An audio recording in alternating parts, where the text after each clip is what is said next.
going hunting for deals on clothing.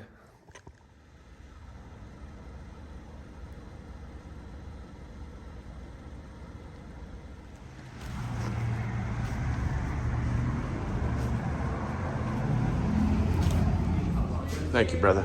Have a good day. All is right in the world for me. I got all my packages shipped off this morning. I got my listings done. I've been to the gym. I got me some Dunkin' Donuts, but now it's time to get to work.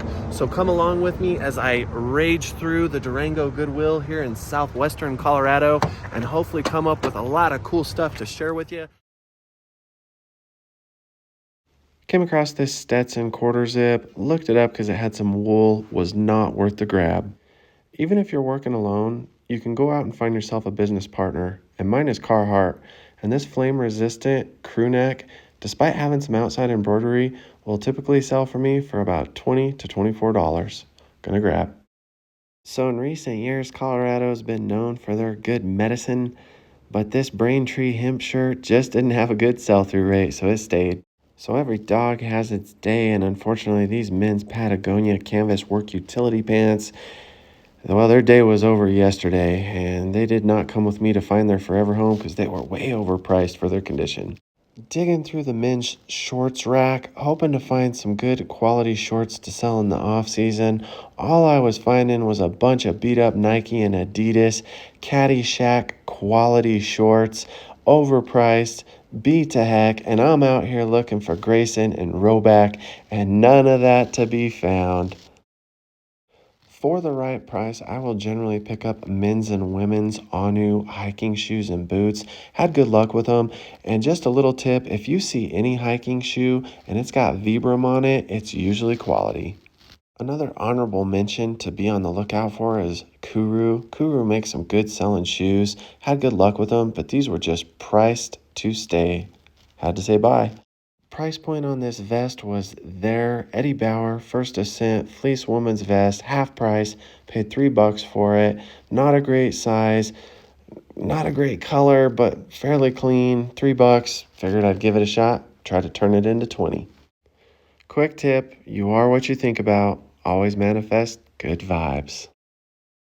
Almost never do I ever abandon a Volcom Stone jacket at a thrift store, but this bad boy had a lot of backcountry experiences, probably went to a lot of after parties, and it had just seen a lot of better days.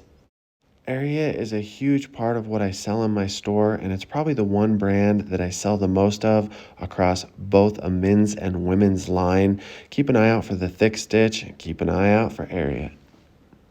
White tags were 50% off today, so I gave $5.50 for these women's Patagonia corduroy pants. Some school teacher's gonna love me. Organic cotton, what can I say? Now here's an example of a couple items I would pick up usually for a local sale on Facebook Marketplace or Craigslist. The Burton snowboard, a little too beat up. I should have grabbed this for myself. I don't know what I was thinking. I'm a fool. All right, I've made my way to the back. I'm gonna go through everything that I've tossed in the basket, fine tooth comb it, make sure that it's probably worthy of a grab, calculate how much I've got here in this basket because I try to stay to a budget every day I'm out spending, and we'll go from there. Went ahead and looked up the sell-through rate on this Swannies Performance Golf Polo.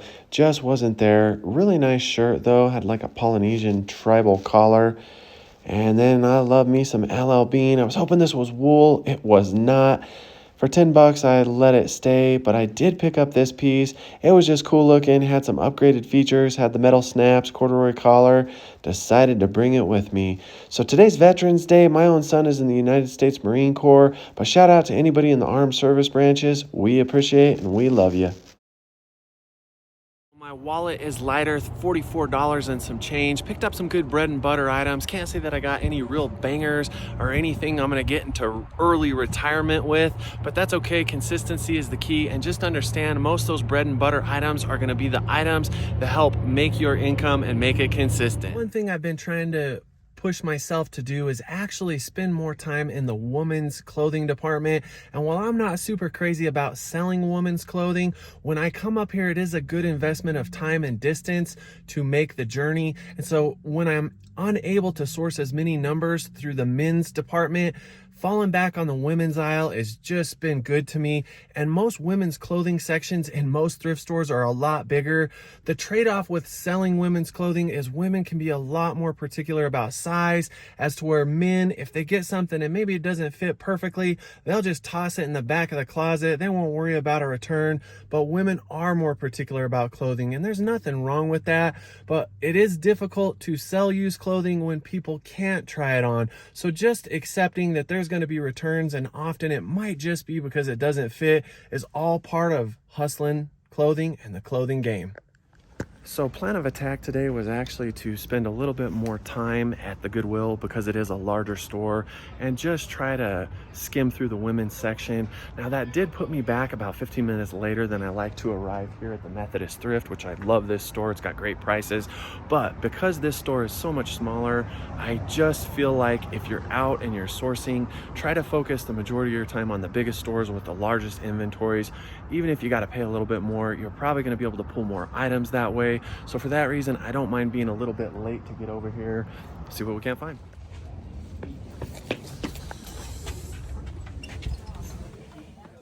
Sourcing at its core means searching, and that can sometimes get really boring. So if you're just dabbling in the idea of getting into reselling and you're thinking about the clothing category, just know you got a lot of work ahead of you.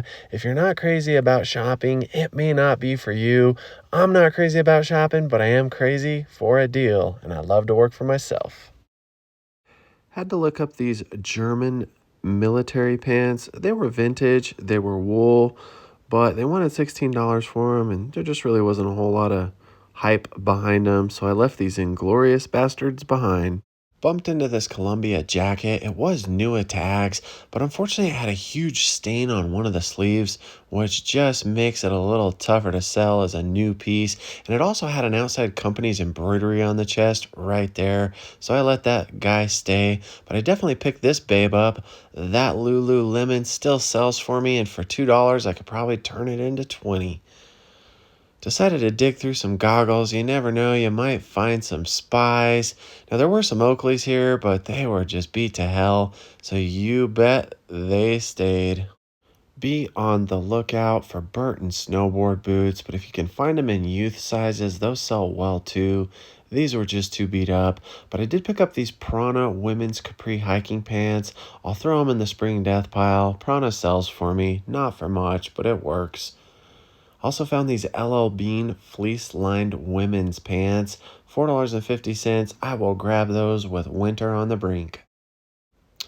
Business partner popped in for a safety meeting. That's right, my buddy Carhartt. Some canvas cargo shorts, $3. I can turn these into 18 to 20 bucks. Ripstop ones I can sell for even more usually. And I also came across another pair of flannel lined jeans, but these are men's. They were in a cool spruce green colorway. Dig it. So coming up on the find of the day, I'm digging through a bunch of low-end snowboard pants, some old overalls, and then I find these babes, these cool bros in that grass green. These Volcom Stone snowboard pants will make me 80 to 100 bucks. And if you grew up in the 90s, well, the Howling Coyote was a staple. Bread and butter piece for the summer spring death pile. Columbia zip-off convertible, Omni shade, not but $3. Good for 25 bucks. I'll take it. And then I also came across these Noble work utility canvas cargos. $3. I'll grab it. I sell a heck of a lot of work utility, so pretty good finds today. And when I was in high school, we used to joke that lugs were for thugs. I think that nothing has changed when it comes to those shoes. Could have went either way on this pair of Danskos. Left them, didn't want to clean them, but pretty good haul. Got some stuff for the spring, got some stuff for the winter. Pretty happy about this stack. Thank you, Methodist Thrift.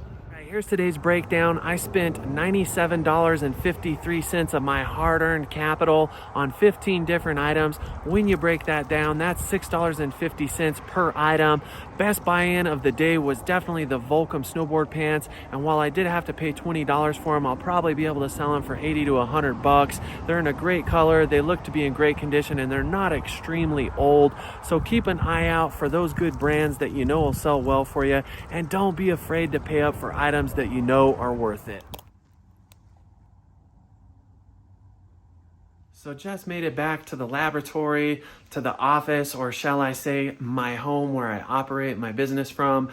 I want to put this out there that a lot of you will watch content creators like us. You see us go out and we do the fun part, we do the treasure hunting, we come back and we share our haul. But after all of that is done, the work actually starts, the fun part is over. So just understand that if you're thinking about getting into reselling, if you really want to be successful, if you really want to scale and you really want to make some serious money and maybe do better than the career you're potentially thinking about leaving, you're going to have to work for it, and you're probably going to have to work much harder than you realize. So don't go into this avenue or start up a business like this if you think it's just going to be easy. It's possible it might be compared to what you once did, but again, if you really want to have success, you're going to have to work your butt off to find it.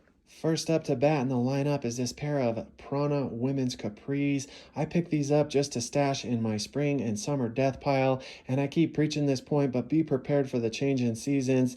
The last couple years when springtime came around, I did not have near enough seasonal clothing to shift towards, and a lot of that's just simple. It's hard to find shorts and spring and summer attire in the middle of winter, especially when you're sourcing in northern New Mexico and southern Colorado. So if you do it at the times of year that you can find it, I suggest it. It'll just help to keep those transitions between the seasons and the seasonal nature of selling clothing smooth. As for these guys here, only gave $3 for them. Probably can sell these for $17 to $23. I'll just sit on them. I'll give them some real estate. And the nice part about shorts and lighter weight apparel is that it does compress really nicely, so it doesn't take up a lot of storage. It also doesn't gross a ton of profit, but that's the nature of selling in the summer. I make most of my bones in the winter. So here's an item that sells top tier for me, and I would say Carhartt is the granddaddy or the grandfather of work utility. I prefer vintage Carhartt. These are some relaxed fit cargo shorts. They are duck canvas. I'll stash these for the springtime. These typically will sell for me for somewhere between 15 to 22 bucks. If the rip stops, sometimes I can get a little bit more out of them. These are pretty basic, but they're in a good size, and I only gave $3.50. So again, just trying to bulk up the spring and summer death pile, and today was a good run at that. Now, this next babe here, she's kind of obscure, but all the babes love Lululemon. I'm not so certain that Lululemon is as strong as she once was. This is kind of a funky bucket hat, but Lululemon is very hard to find their logo. It's very obscure, and they tend to hide their size tags. So I believe that's an Omega symbol. I could be completely wrong, but be on the lookout for that guy right there. Lulu is hard to spot, and Lulu probably, again, doesn't sell for as good as it once did. But for the price of $2, I'll pick it up, and I bet you I can probably sell it for maybe 20-something bucks, maybe a little bit more. Now, next item you're looking at is a pair of Noble canvas work utility pants, and I apologize, there's a little bit of glare from my window. I only gave $3 for these. I've only sold double knee Noble work utility pants, but because I do so good on any type of canvas garment that is associated with workwear, work utility, these I felt like were worth the investment. Top of my head, probably, I don't know, 20, 25 bucks if I'm really patient. They were a great size. They're not a bad color, so I was willing to scoop them up.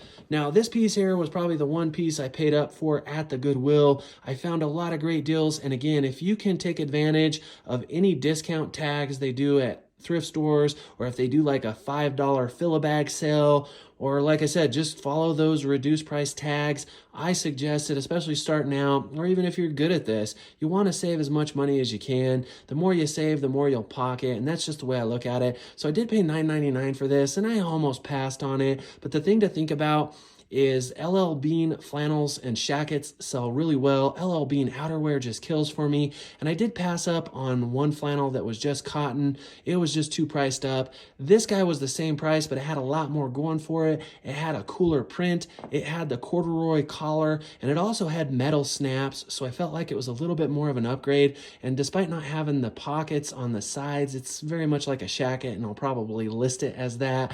And with this kind of stuff, the LL Bean, I typically just tag on a lot of those descriptions like I would a Gorp piece, and a lot of LL Bean can be considered Gorp. I don't know if this piece would be considered that necessarily, but I'll still put outside, outdoors, trail. I'll put hiking, camping, and those things just help get that an intended audience, more viewership, and hopefully is going to move towards getting you a quicker sale. Now, this is a piece that I almost passed on, but for the rock bottom price, I didn't mind. This is a weird Volcom jacket. It's a very lightweight, but it had some really nice metal buttons. It is a woman's jacket. It was half off, and that's probably why I scooped it up, but I've done good on Volcom outerwear. Never as good on the women's outerwear as I do the men's, but for $4.50, it was clean. It was a nice lighter weight jacket, and again, I'm willing to take a gamble sometimes. I love Volcom. It's actually one of my favorite brands to wear, and so I'll get back to Volcom in just a minute. Now, here's simply a bread and butter for you, and I always tell people, if you're getting into selling clothing, figure out what your bread and butter lines are. Oftentimes, those might just be brands that are kind of low to mid tier, but you can find them and source them regularly. And those will be the brands that sell really good and consistent for you. Maybe they don't bring home a big, huge record profit for you, but they pay the bills. And that is really what I keep telling people, that most of the things I make my profit off of are in a price range of about $28 to $33. And my average sell price right now is ranging right around $32 and some change. That has been going up, but flame resistant stuff just sells. I find it. That guy right there will probably sell for low to mid 20s. It's Carhartt Force, and so I love picking up Carhartt. Again, it's my business partner. Now, this green pair of jeans are some men's LL Bean. I think they're vintage. They're flannel lined. They got that beautiful spruce green color to them, and certain colorways will always get you better prices with certain brands, but especially with Gorp brands and the high-end premium brands like Patagonia, maybe Arc'teryx, if you can figure out the actual name of the color, people will actually pay a lot more for it. So people like the sound of evergreen rather than green. People want to buy a Sherpa lined Patagonia quarter snap that is called oat milk rather than tan. And I know that sounds silly, but there is some legitimacy to really being accurate with your listings, and with certain items you can do that. So on these insulated LL Bean pants, they'll probably go for mid 20s, maybe 30. I'm gonna have to do a little research on them because I'm not certain if they are vintage. Now, these here are, the thing to look for is the tag that says made in Freeport, Maine, I believe, and it's usually tan. This pair here are women's, but they're also flannel lined. So I'll probably estimate to be able to sell them for maybe 20 to 25, maybe not as much as the men's pair because these just are a basic denim color, but still LL Bean sells for me. And this time of year, flannel lined pants are just really nice around the transition of seasons. The people up in those colder parts of the country like to have flannel lined pants, and denim as a whole just sells really well for me. So both of these pairs of pants I think were like $3-4 each. Very rock bottom prices for flannel lined. I'm happy with that.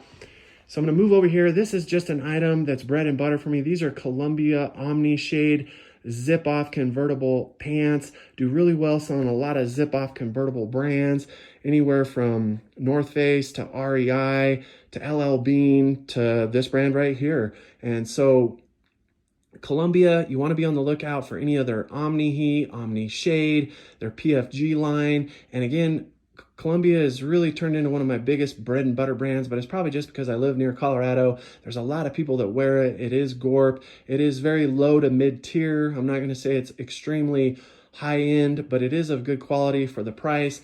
And I just try to make sure that I'm saving some money and I'm not spending too much on it. And I gave $3 for these. Hopefully I might be able to make 25 bucks off of them.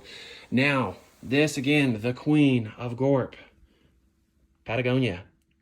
These here I couldn't walk on. They were $10.99, but they had a 50% off tag, and it's a little hard to judge the color. They're kind of a plum, and they're corduroy. Now, Patagonia corduroys are not the best sellers from Patagonia, but it's still Patagonia, and any Patagonia that's clean, I want to pick up, especially because it'll eventually sell. I really love vintage Patagonia. Don't forget to put Gorp or Gorp Core in your title. And then another thing I love to put inside of my description box is just adventure apparel. I love selling Gorp and I love selling outdoor clothing. It's probably because I'm endeared to it because I'm an outdoorsman. I also love skateboarding, snowboarding, and just the outdoors in general. So as I always say, latch on to brands that you like to wear. You'll know more about them. Latch on to brands that are popular and you see people wearing. And this is another one of those. Ariat Real Denim. I've been really having a good streak of finding some Ariat jeans lately. I prefer men's flame resistant jeans, but many of the thick stitch men's line of Ariat jeans will sell extremely well for good price, especially used. And the women's jeans sell extremely well. Also, I did point this out, I think, in the store, but you want to be looking for the thick stitch. It's not uncommon to find used thick stitch jeans of any brand with a little bit of unraveling, a little bit of tattered nature, maybe even to the bottom of the pant legs. And that's probably because a lot of these people are cowboys. They're wearing this stuff to ride horses, to do farm and ranch work. And so sometimes you just got to give it a little bit of love, clean it up. That's what scissors are for. Ariat Real jeans will sell for me for anywhere from $25 to $32 depending on condition. These have a few small stains that I think I can get out. They're not a bad size. I do think I paid up for these, or at least paid thrift store prices. Can't remember what it was. Yeah, $10.99. But I'm good with paying up for brands that sell for me. So I did miss a row. I need to skip right back over to this center section. Couple more pieces. This is an Eddie Bauer First Ascent fleece vest. It's not a great size. I only picked it up though because it was Eddie Bauer and it was First Ascent, and that is one of their upgraded lines. But I love listing vests. They're super easy to list. They don't make a ton of money unless they're a really, really high-end brand. But this guy was $6. It was 50% off because it had that white tag. So I only gave $3 for it. And if I can turn that $3 into 17 to 20 bucks, I'll be super happy and it'll be an easy item to list. Now this is an item I almost passed on. I really wish it would have been like $3.50, $4, and I accidentally just stepped on it, so there's a little bit of my shoe imprint. But be on the lookout for vintage Ralph Lauren polo. That is the reason I picked it up, mainly because it was the vintage tag. Try to zoom in there for you.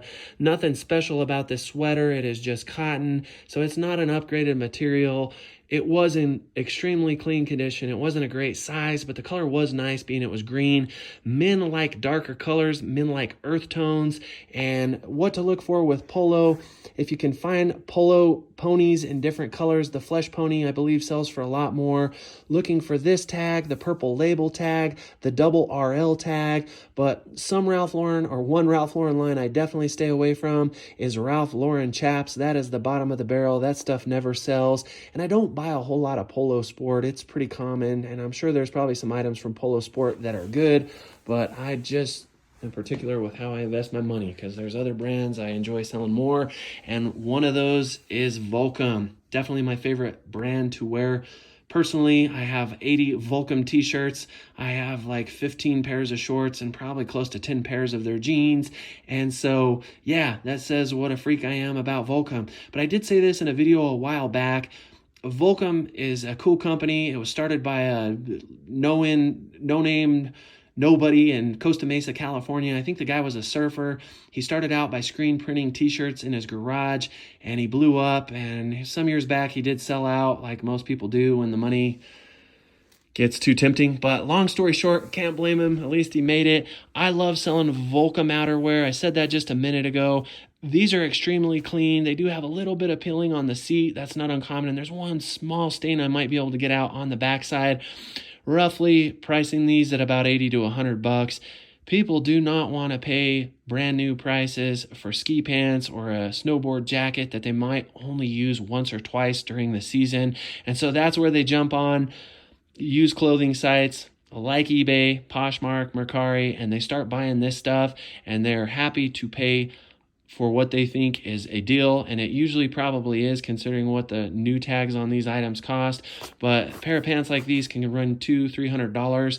I love Burton, I love 686, but my next favorite brand when it comes to outdoor winter apparel would definitely be Volcom. And one of the cool things about Volcom is that the Volcom stone was based off of the yin yang, and the belief behind it is we always got to have a little bit of bad in life to appreciate the good, and a little bit of good when we're going through the bad. So I hope that leaves you with something to think about. These are the 15 items that I invested $97 on, and hopefully I can turn this into $250-300, somewhere within that price range. All of these items are going to take a little bit of time to sell. That's the nature of the game. So just be patient, be doing your homework, be doing your market research. So I'm going to call this hunting trip a success. Did pretty good, and all in all I was able to save $12.90 on 50% off tags at the Durango Goodwill, and that almost never happens for me. So it all adds up at the end of the year. Make sure you're trying to save money any way you can, whether that's your price on your cost of goods, whether it's your supplies, or whether it's your shipping. And that is all the advice I have for you today. As always, if you like this channel, reach out there, hit that like button for me. Lets me know I'm doing a good job and you're engaged by the content I'm sharing. And if you like to watch videos about me going out in the wild, hunting for deals like I did today, hit that box up there, subscribe for me. And if you'd like to watch other videos where I go out and source, it's that box right there. So thanks again. We'll do it again next time.